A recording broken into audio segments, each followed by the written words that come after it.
राजस्थान के एक छोटे से गांव खेजरीपुर में रहने वाला रघुवीर सिंह अपने बेटे अर्जुन की शादी बड़े धूमधाम से करने जा रहा था।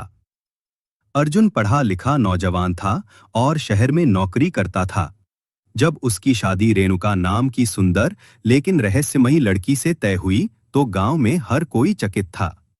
किसी ने उसे पहले कभी नहीं देखा था।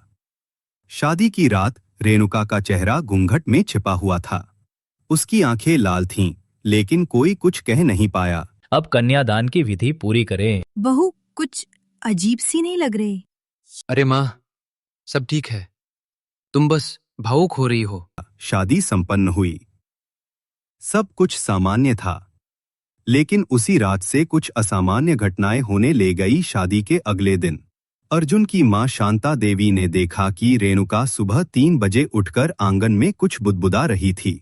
उसके हाथ में काले धागे और नींबू मिर्च की माला थी। शांता देवी ने धीरे से पूछा, बहू इतनी रात को क्या कर रही हो?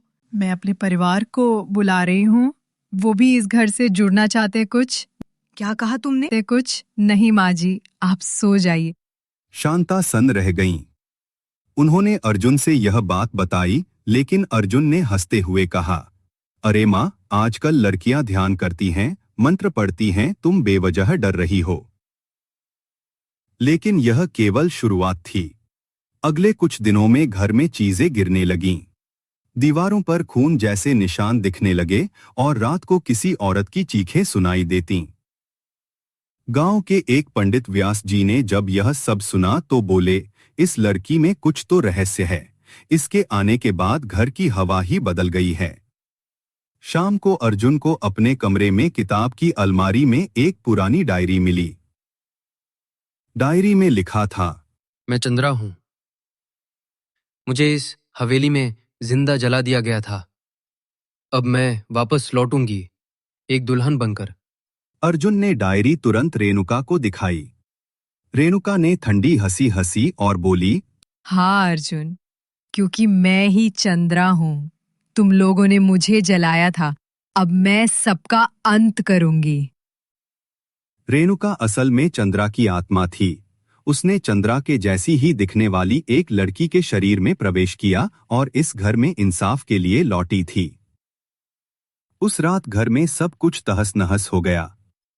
दीवारें हिलने लगीं, खिड़कियां टूटने लगीं और रेणुका के चेहरे पर डरावनी छाया छा गई।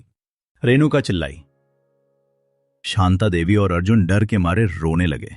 उन्होंने कहा, अगर तू चंद्रा है तो हमसे माफी चाहो, हम तुझे न्याय देंगे। अर्जुन ने गांव के पंडित से मंत्रोच्चार करवाया।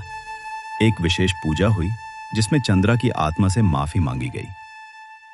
रघुवीर सिंह, जो असल में चंद्रा की मौत का जिम्मेदार था, खुद सामने आया और सच्चाई स्वीकार की। चंद्रा की आत्मा रेणुका के शरीर से बाहर निकली और आकाश की ओर चली गई। जाते जाते उसने कहा, अब मुझे शांति मिल गई, लेकिन याद रखना, हर दुल्हन सिर्फ सजने के लिए नहीं होती। अगर उसके साथ अन्याय होगा तो वो डरावनी दुल्हन बन जाएगी। रेणुका बेहोश पड़ी थी। होश में आने के बाद उसे कुछ याद नहीं था। गांव वालों ने राहत की सांस ली।